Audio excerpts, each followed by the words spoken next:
with it being holiday season, see my co-star, the wreath behind me, get a little holiday cheer in here.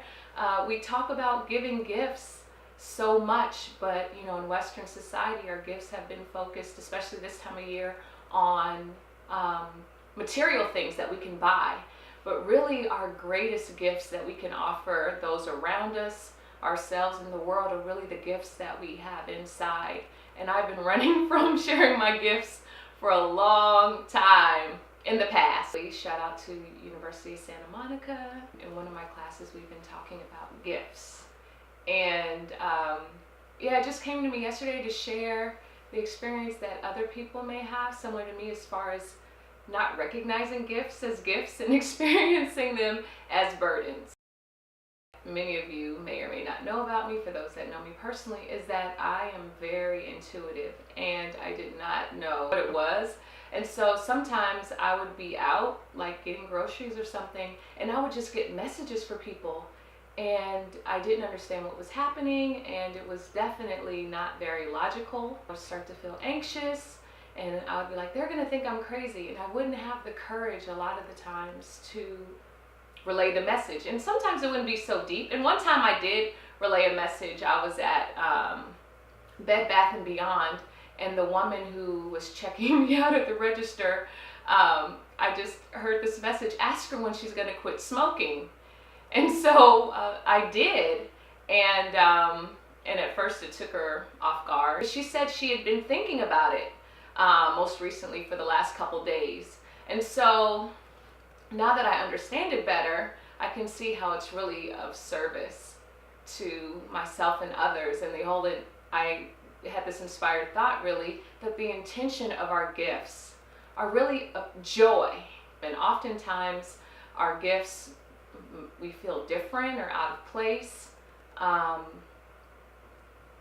because we don't recognize them as gifts at the time. I would feel so anxious when it was happening, and then when I didn't have the courage to say whatever I was inspired to say, then I would go home and think about it and feel so guilty, and it would just I would torment myself. And finally I realized that it was much easier to just have the courage to, in that moment, say whatever it was that needed to be said without an attachment to how they would respond, so that I could have relief.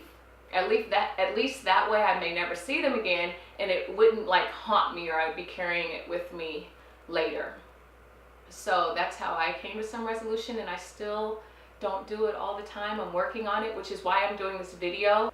My hope for us all is that we continue to cultivate our own inner gifts and share them in good holiday spirit and cheer. One other thing that came up was around the term present. I was getting all these play on words during a meditation. Giving someone a present, that sometimes just even our presence, a form of a present, in how we show up with our attitude, our loving, and in who we are. And so I think sometimes we just forget the beauty and joy of who we are. So this holiday season, if you take nothing else from this video, I just want to remind you of the gift that you are, of the present that you are, and encourage you, even if you've shared it with many people, to continue to share it starting today and the new year to come. And this video is dedicated to a powerful woman that recently made her transition, that shared so many gifts of clarity of vision, of humor, of discipline and rigor, the gift of consistency and reliability, and a gifting of love with so many people. And that is Mrs. Jones, Mrs. Jeanette Jones. Here's to you, and thank you for sharing your gift far and wide with so many, and touching so many lives and hearts, including mine. See you in 2019.